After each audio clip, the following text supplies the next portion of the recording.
نقطۂ محبت رسول اور سبحان محبت اہل بیت ہیں. ہم تو ان کے ساتھ جب کبھی ملاقات ہوتی تھی پاکستان میں، گجرات میں، اب تو یہ گجرات کی زینت ہے علماء کی، مشائخ کی، اور جو کام اس وقت کر رہے ہیں ہمیں تو ان پر بڑا فخر ہے. اور میں قبلہ مفتی صاحب کو خوش آمدید کہتا ہوں. آپ تشریف لائے یو کے میں. مجھے صاحب دلشاد حسین قادری صاحب نے بتایا تھا کہ مفتی صاحب آ رہے ہیں تو میں کہ انشاءاللہ ملاقات کریں گے. تو کیونکہ آپ میرے چھوٹے بھائی ہیں، آپ نے مہربانی کر دی تو مفتی صاحب کی زیارت بھی کرا دی، ملاقات بھی کرا دی. اللہ تعالیٰ مفتی صاحب کے علم و فضل میں، عمر میں، صحت میں مزید برکات عطا فرمائے. اور مفتی صاحب اس وقت گجرات میں جو کام کر رہے ہیں اہل سنت کا، میں یہ سمجھتا ہوں کہ یہ اہل سنت کا بہت بڑا ناز ہیں، مان ہیں، اور اللہ تعالیٰ ان کے علم و عرفان میں، عمر میں مزید برکات عطا فرمائے. حضرت آپ نے بہت کمال کیا الحمدللہ. اور سید زادے کی کال آئی ہے تو یہ تو اور بھی ہمارے لیے سعادت ہے. اور مفتی صاحب کی وجہ سے مجھے مفتی صاحب سے پیار ہے. مفتی صاحب جب گجرات میں تھے، لاہور میں تھے، وہاں شیخ الحدیث تھے، اس زمانے میں میری ملاقات مفتی صاحب سے بڑی محبت سے ہوتی تھی. تو مفتی صاحب سے ہمیشہ میرے ساتھ پیار رہا، ہمارا ان کے ساتھ بڑا پیار رہا. ماشاءاللہ تو اللہ تعالیٰ ان کا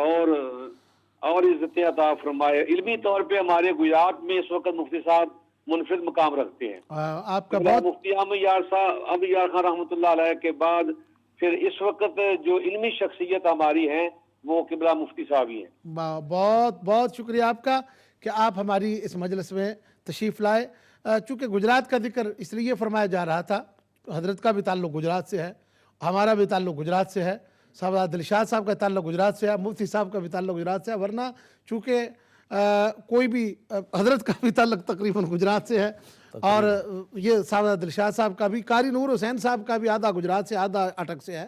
اور تقریباً یہ سارا ہی تعلق جو ہے ہمارا ادھر بھی، ہم قاری محمد اسحاق قادری صاحب ہیں، یہ بھی گجرات سے، اور سید صاحب بیٹھے ہیں، یہ بھی سارا تقریباً یہ گجرات کے لوگ بڑی محبت سے تشریف لائے ہیں. ورنہ یہ بات جو اصل میں کرنے والا تھا وہ یہ ہے کہ الحمدللہ اس وقت پورا عالم اسلام مفتی صاحب کے علمی فیض سے، روحانی فیض سے فیضیاب ہو رہا ہے الحمدللہ. اور یہ الحمدللہ جس خوبصورت طریقے سے سراب فرما رہے ہیں. میں نے بھی ایک سوال کرنا ہے حضرت مفتی صاحب سے، وہ بھی مختصر سا سوال ہے آخری، اور اس کے بعد انشاءاللہ بفضل خدا تعالیٰ. حضرت شاہ صاحب نے تو بس ویلکم کیا، بہت شکریہ حضرت شاہ صاحب کا. اللہ پاک انہیں جزا عطا فرمائے. چونکہ وقت مجھے بتایا یہ جا رہا ہے کہ وقت بالکل ختم ہو چکا ہے اور اب ختم کرنا ہے. لیکن چونکہ صاحبزادہ محمد مسعود قادری صاحب آپ کے برادر اصغر ہیں، ان کے بغیر بات مکمل نہیں ہو رہی تھی،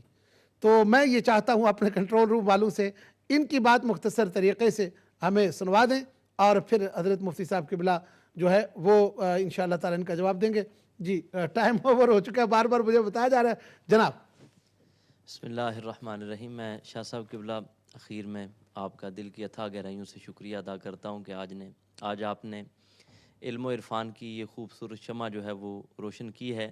اور حضرت استاذی گرامی، شیخ گرامی حضرت مفتی محمد اشرف القادری دامت برکاتہم العالیہ کو یہاں پر مدعو کیا ہے، اور ہم سب کو ان کی صحبت سے فیض حاصل کرنے کا موقع جو ہے وہ فراہم کیا ہے. اللہ تعالیٰ آپ کی اس خدمت کو اپنی بارگاہ میں شرف قبولیت عطا فرمائے. ماشاءاللہ بہت شکریہ حضرت آپ کا کہ آپ نے حوصلہ افزائی کیا. اور میری بہت پرانی خواہش تھی کہ حضرت مفتی صاحب جب تشریف لائیں تو ہم آپ کے فیض سے سب فیضیاب ہوں. انشاءاللہ ہم مختصر دعا کی جانب بھی بڑھنے. ہم نے حضرت مفتی صاحب قبلہ صرف ایک چھوٹا سا سوال ہے کہ آج کل کچھ لوگ ایسے کہ جو ان لوگوں کے ماننے والے ہیں کہ جن پر اعلیٰ حضرت نے فتویٰ دیا ہے، یا علماء اہل سنت نے، یا حسام الحرمین کے ذریعے فتاوے موجود ہیں، انہی لوگوں میں سے کچھ لوگ بیعتیں، کچھ نقشبندی اپنے آپ کو کہتے ہیں، کچھ اسی طریقے سے وہ لوگ بھی بیعتیں کر رہے ہیں، لوگوں کو اپنے پاس قریب کر رہے ہیں، اور باقاعدہ ختم خواجگان اور پتہ نہیں کیا کیا وہ کرواتے ہیں. میں صرف اور صرف یہ پوچھنا چاہتا ہوں ایسے لوگوں کی جن کا مسلک حق اہل سنت والجماعت سے تعلق نہ ہو، یعنی وہ یا رسول اللہ کہنے والے نہ ہوں، یہ پہچان ایک ہم اپنے ناظرین کو دیتے ہیں، تو بلکہ اب تو وہ شاید وہ بھی یہ کہنا شروع ہو جائیں، لیکن فی الحال اس سے وہ دور ہیں. تو میں وہ دور دور تک ان کا بھی تعلق نہیں ہے، دور دور تک. تو میں یہ صرف عرض کرنا چاہتا ہوں کہ کیا ایسے لوگوں کی بیعت جائز ہے، ایسے لوگوں کا قرب جائز ہے، ایسے لوگوں سے اگر وہ ہوں دوسرے مسلک کے ساتھ، اہل سنت کے ساتھ جن کا تعلق نہ ہو؟ بات یہ ہے کہ جن لوگوں کی گستاخانہ عبارتیں ہمارے اکابر نے پکڑی ہیں اور ان کے اوپر پھر علماء عرب نے بھی اس زمانے میں اور علماء عجم نے بھی فتوی کفر دیا تھا، جی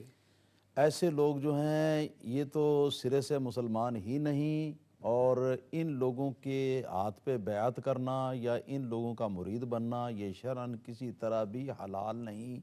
بلکہ جو شخص دھوکے میں مبتلا ہو کر ان لوگوں کے ہاتھ میں ہاتھ دے چکا ہو اس پر فرض ہے کہ فی الفور ان کی بیعت توڑے اور توبہ تائب ہو کر کسی صحیح اصلی سچے اور سچے اہل سنت و جماعت جامع و شرائط پیر و مرشد کے ہاتھ میں اپنا ہاتھ دے۔ اور یہ ان لوگوں کی طرف سے جو ہے ختم خواجگان پڑھنا اور اس کے علاوہ کچھ اور باتیں جن کا آپ نے تذکرہ کیا، یہ سب دھوکہ دہی کے لیے ہیں، کیونکہ ان کو پتہ ہے کہ سنی ان باتوں کے بغیر قابو نہیں آتے۔ تو یہ اصل میں یہ سنیوں کو نا یہ وہ سنیوں کو قابو کرنے کے لیے یہ چیزیں جو ہے نا یہ شو کر رہے ہیں تاکہ سنی یہ دیکھ کر ہماری طرف آ جائیں۔ بالکل تو سنیوں کو ہوشیار رہنا چاہیے، اپنے علماء سے رابطہ کرنا چاہیے جو حقیقی معنی میں سنی علماء ہیں، اور وہ ان کو دکھائیں گی اصل کتابوں میں سے نکال کے کہ ان کے بڑوں نے اپنی کتابوں کے اندر اللہ تعالیٰ کی جناب میں کیا کیا بے ادبیاں لکھی ہیں، حضور نبی کریم صلی اللہ تعالیٰ علیہ وسلم کی بارگاہ میں کیا کیا بے ادبیاں لکھی ہیں، اولیاء اور اکابر امت جو ہیں ان کے حق میں کیا کیا یہ بےہودگیاں جو ہیں وہ لکھی ہیں، یہ علماء کرام ان کو بتا سکتے ہیں۔ اللہ تعالیٰ میرے بھولے بھالے اور سیدھے سادے سنی مسلمانوں کو ان کے دھوکے سے اور ہر دھوکہ دینے والے کے دھوکے سے محفوظ رہنے کی توفیق عطا فرمائے۔ جی حضور، اس میں تھوڑی سی بات گزارش ہے کہ یہ لوگ جب قریب جاتے ہیں تو وہ کہتے ہیں جی وہ تو بالکل نہ کبھی گستاخی انہوں نے کیا ہے، نہ وہ بے ادبی کرتے ہیں، اور وہ بالکل اہل سنت والجماعت کی طرح وہ بالکل مکمل اسی طریقے کے ساتھ ختم بھی پڑھتے ہیں، یہ بھی کرتے ہیں وہ بھی کرتے ہیں۔ تو اس پر یہی تو ان کی طرف سے دھوکہ دہی ہے نا، فریب ہے نا ان کا، کہ اگر وہ ایسا نہیں کریں گے تو سنی ان کو کیسے مان لیں گے؟ صحیح۔ تو جس وقت وہ سنیوں کو اپنا آپ منوا لیتے ہیں اچھی طرح سے، سنی ان کے قابو میں آ جاتے ہیں، اس کے بعد پھر ہاتھی کے دانت کھانے کے اور دکھانے کے اور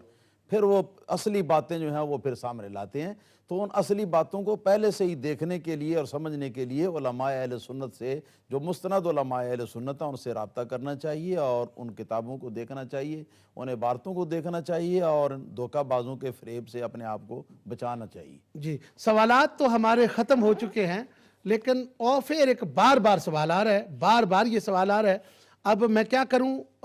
یہ آخری سوال کے طور پر اگر میں پیش کروں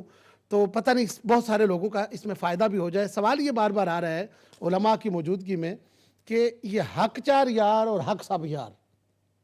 اس پر بار سوال آ رہا ہے، اور میں یہ چاہتا ہوں کہ آخری یہ بھی ایک حضرت کی خدمت میں پیش کر دوں اگر صحت آپ کی اجازت دے۔ مختصر بات جو ہے وہ یہ ہے کہ یہاں فرقے جو ہیں وہ 3 تھے۔ ایک فرقہ تھا ناصبیوں کا، جو کہ مولا علی رضی اللہ تعالیٰ عنہ کو اور دیگر اہل بیت کرام کو نہیں مانتے تھے، اور ایک فرقہ تھا جو رافضیوں کا، جو کہ صحابہ کرام مولا علی کو تو مانتے تھے، صحابہ کرام رضوان اللہ تعالیٰ علیہم اجمعین کو نہیں مانتے تھے۔ تو سنیت کا امتیاز جو ہے وہ ان دونوں کے بیچ میں اس طریقے سے ترتیب دیا گیا کہ حق چار یار کا نعرہ لگاؤ، جس میں صحابہ بھی آ جائیں گے، صحابہ میں سے 3 بڑے حضرات آ جائیں گے، اور ایک حضرت علی مرتضیٰ رضی اللہ تعالیٰ عنہ اہل بیت میں سے بھی آ جائیں گے۔ لہٰذا یہ ایک امتیاز ہو جائے گا اس بات کا کہ ہم نہ ناصبی ہیں اور نہ ہم رافضی ہیں، ان دونوں گروہوں سے ہمارا تعلق نہیں ہے، ہمارا تعلق اہل سنت و جماعت کے ساتھ ہے۔ لیکن یہ صدیوں سے یہ حق چار یار کے بارے میں بات چیت جو ہے ہوتی چلی آ رہی ہے۔ بات چیت سے میری مراد یہ ہے کہ اس لفظ کا استعمال، اس نعرے کا لگانا صدیوں سے، آج سے نہیں، یہ صدیوں سے یہ سلسلہ چلا آ رہا ہے، اور جو انکار کرنے والے ہیں وہ اس زمانے کے اندر اب پیدا ہوئے ہیں، اور اب چند سالوں سے ان کو یہ بات سوجھی ہے کہ انہوں نے حق سب یار کا نعرہ لگایا ہے، لیکن حقیقت میں یہ ہے کہ کلمۃ حق ارید بہل باطل، یہ لفظ تو جو ہیں خوبصورت ہیں اور صحیح دکھاتے ہیں، مگر ان کے پیچھے جو ان کی اصل نیت اور اصل جو ان کا پروگرام ہے وہ پروگرام جو ہے وہ بڑا غلط ہے۔ اس لیے جو ہمارے اکابر علماء اور مشائخ کا جو سلسلہ شروع سے چلا آ رہا ہمیشہ سے، اس سلسلے کے اوپر ہمیں قائم و دائم رہنا چاہیے۔ اللہ تعالی ہمیں صحت عقیدہ اور صحت ایمان اور صحت عمل کی توفیق عطا فرمائے۔ جی بہت بہت شکریہ مفتی صاحب قبلہ، اللہ کریم آپ کو صحت کاملہ عاجلہ عطا فرمائے، آپ کا سایہ مسلک حق اہل سنت والجماعت پر قائم اور دائم فرمائے۔ دعا کی طرف جانے سے پہلے میں اپنے تمام ناظرین کا اور تمام ان علماء کا جو کہ اس نورانی مجلس میں تشریف فرما رہے، حضرت علامہ صابری صاحب قبلہ آپ کا، حضرت علامہ حضرت حافظ واجد صاحب، قاری واجد صاحب آپ کا، قاری محمد اسحاق صاحب شاہ صاحب اور یہ احباب جو تشریف لائے ان کا، حضرت علامہ قاری نور حسین قادری صاحب آپ کا، حضرت علامہ صاحبزادہ دلشاد حسین قادری صاحب آپ کا، حضرت علامہ صاحبزادہ محمد مسعود قادری صاحب آپ کا بھی شکریہ، اس لیے کہ آپ آج الحمدللہ تشریف لائے تو رونق میں اور اضافہ ہوا۔ تو حضرت مفتی صاحب کا شکریہ اس انداز سے کہ اللہ تعالیٰ نے ہمیں نعمت عطا کی کہ آج ہم مسلک حق اہل سنت والجماعت کی نمائندگی کرتے ہوئے ایک ایسی شخصیت کو ہم نے پیش کیا کہ جنہوں نے حق ادا کیا مسلک کی ترجمانی کا۔ ناظرین محترم، جو آخر میں حضرت مفتی صاحب قبلہ نے بات کی اور میں نے سوال کیا، چونکہ وقت اس وقت کافی زیادہ ہو چکا ہے لیکن اس پر میں ذاتی مشاہدہ پیش کر رہا ہوں، اس لیے میں بات عرض کر رہا ہوں۔ صرف 2 دن پہلے کی بات ہے، ایک بولٹن سے کوئی مولوی ہیں، وہ پیری مریدی انہوں نے شروع کی ہوئی ہے اور وہ یہاں پر کسی گھر میں آ کے تو ہر سنڈے کو اسی مسلک کے، یعنی جو مسلک اہل سنت سے نہیں ہے، تو وہ ختم بھی پڑھوا رہے ہیں، ختم خواجگان بھی، لوگوں کو بیعت بھی کر رہے ہیں اور لوگوں کو اہل سنت کو گمراہ کر رہے ہیں، اور وہ کہہ رہے ہیں کہ ہم یہی بات، میں نے فون پر بات کی اس مولوی صاحب سے تو میں نے پوچھا کہ یہ جو آپ نے کام کیا بہت اچھا کیا ہے کہ جو آپ مسلک دیوبند کی ترجمانی کرتے ہوئے یہ ایک راستہ جو رکا ہوا تھا، اس یعنی ایسے ایک جماعت کی ترجمانی کی ہے کہ جو ہمارے مسلک یعنی دوسرے مسلک سے نہیں ہے، اہل سنت سے نہیں ہے، تو انہوں نے کہا ہاں اب یہی ایک طریقہ تھا لوگوں کو قابو کرنے کا۔ ناظرین، میں آپ کو یہ بات سمجھا رہا ہوں، واللہ العظیم میں خود گواہ ہوں، اگر کبھی ضرورت پڑی میں بندے کا نام بھی بتاؤں گا اور سب کچھ بتاؤں گا، اور وہ کہنے لگے کہ ہم یہ اب اہل سنت کے لوگوں کو اس طرح ہم قابو کریں گے، اور پھر پیری مریدی کے نام پر ہم لوگوں کو گمراہ یعنی گمراہ انہوں نے لفظ نہیں بولا، انہوں نے تو یہ کہا کہ ہم اپنی طرف لائیں گے، لیکن یہ میں کہہ رہا ہوں کہ اہل سنت میں اگر نہیں ہے تو پھر گمراہ ہے، کیونکہ اگر تو ہم دوسروں کو سب کو سچا سمجھیں تو پھر وہ جو کہ حدیث مبارکہ ہے جس میں کہ 73 فرقے ہوں گے، تو اس میں ہر فرقہ تو اگر ہم سچا سمجھیں تو پھر ہم تو سارے طرف چلے، صرف ایک ہی جنتی ہے اس میں، کیونکہ رسول اللہ صلی اللہ علیہ وآلہ وسلم نے فرما دیا ستفترق امتی کہ 73 فرقہ 73 کلہم فی النار الا واحدہ، تو الا واحدہ میں الحمدللہ کون ہے؟ جیسے کہ حضرت مفتی صاحب قبلہ نے فرمایا ہم اہل سنہ والجماعہ، وہ اہل سنت والجماعت ہیں۔ اگر وہ اہل سنت والجماعت ہیں، وہی سچا ہے، وہی سچا ہے، وہی جنتی ہے، تو ہم کیوں نہ فخر کریں؟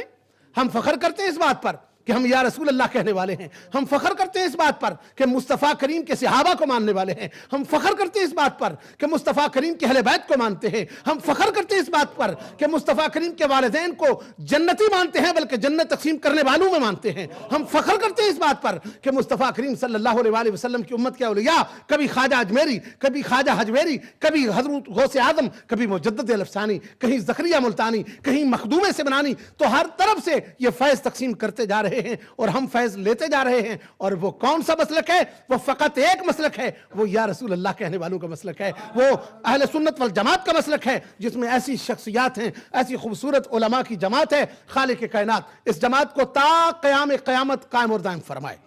اور اس پر قائم رہیں اور جاگتے رہیے کہ لوگ آپ کو گمراہ کرنے میں بہت طریقے استعمال کر رہے ہیں، دروازے پر جا کر، آپ کو مسجدوں میں بلا کر، محفلوں میں کھینچ کر، اور پھر اب جو طریقہ ایک رہ گیا تھا اب وہ طریقہ استعمال کر کے خدا را اس بات سے باخبر رہیے۔ اللہ میرا آپ کا حامی ناصر ہو۔ اب میں حضرت مفتی صاحب قبلہ کی خدمت میں عرض کروں گا کہ آپ دعا فرما دیں مجھے دعا کے لیے جن حضرات نے اسپیشل ابھی بار بار کان میں وہ کہا جا رہا ہے، میں اسی کا نام لوں گا، سب کے نام اس لیے نہیں لوں گا کہ میری بھی وہ جو ڈیوٹی ادا ہو جائے۔ مجھے کہا گیا کہ عارف نے تو دن کو بھی 2-3 بار فون کر کے اسپیشلی کہا ہے مجھے کہ حضرت مجھے کہا کہ شاہ صاحب قبلہ میرے لیے دعا ضرور کرنی ہے، میرے بچے کے لیے، میرے والدین کے لیے۔ عارف نے کہا اپنے لیے، اپنے بھائی عبدل کے لیے، اپنے بھائی ذاکر کے لیے، اور اس طرح ندیم ایک بچہ ایسا ہے کہ جو یہاں ہر وقت خدمت میں رہتا ہے، اور حضرت مفتی صاحب قبلہ کا جو گاؤں ہے اس کا وہ ننہال ہے، تو اس بچے نے، یعنی مراری شریف کا ہے وہ اس کے ننہال ہیں، تو اس بچے نے بھی دعا کے لیے کہا ہے۔ اسی طرح ہمارے یہ جو ٹیم ہے، یہ علماء کی جماعت ہے، یہ بھی دعا کے محتاج ہیں، اور جو پیچھے ہیں راج علی ہیں جو پروگرام کو خوبصورت طریقے سے آپ تک پہنچا رہے ہیں، ابھی تک تھکے نہیں، 4 گھنٹے ہو گئے ہیں۔ وہ اس میں شہزاد صاحب ہیں، وہ آپ کے جانی پہچانی شخصیت ہے، ہمارا بیٹا جہانگیر ہے جو خدمت کرتا ہے تمام مہمانوں کی، وہ موجود ہے۔ انہوں نے کہا اور بھی جتنے ہمارے احباب ہیں، رضوان بیٹا ہے بہت محبت والا ساتھی ہے، اس کے علاوہ اور بھی جتنے ہمارے ساتھی ہیں سب کے لیے ہم دعا کریں گے۔ حضرت سے عرض کریں گے کہ مختصر سی دعا تمام کے لیے فرما دیں، اللہ پاک سب کی حاضری کو قبول فرمائے۔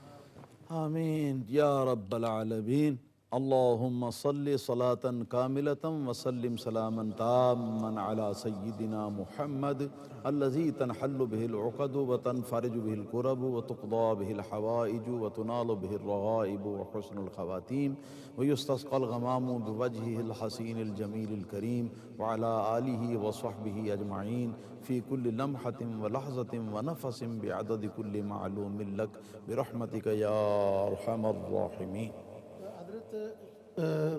دعا کے لیے اور بھی مجھے کہا گیا پیر سید عرفان شاہ صاحب کے لیے، ان کی صحت کے لیے، اور میرا چھوٹا بھائی سید سجاد حسین، وہ بھی آج صحت ان کی ٹھیک نہیں ہے، بخار ہے، اللہم صلی علی سیدنا محمد وعلی آل سیدنا محمد وبارک وسلم۔ اللہم اشف امراضنا واشف امراض الحاضرین واشف امراض جمیع امت محمد صلی اللہ تعالی علیہ وآلہ وصحبہ اجمعین برحمتک یا ارحم الراحمین۔ آمین۔ ناظرین محترم، اب آپ سے اس شاندار پروگرام کے بعد آپ کا میزبان سید منور حسین بخاری اگلے کسی پروگرام تک کے لیے اجازت چاہتا ہے۔ السلام علیکم ورحمۃ اللہ وبرکاتہ۔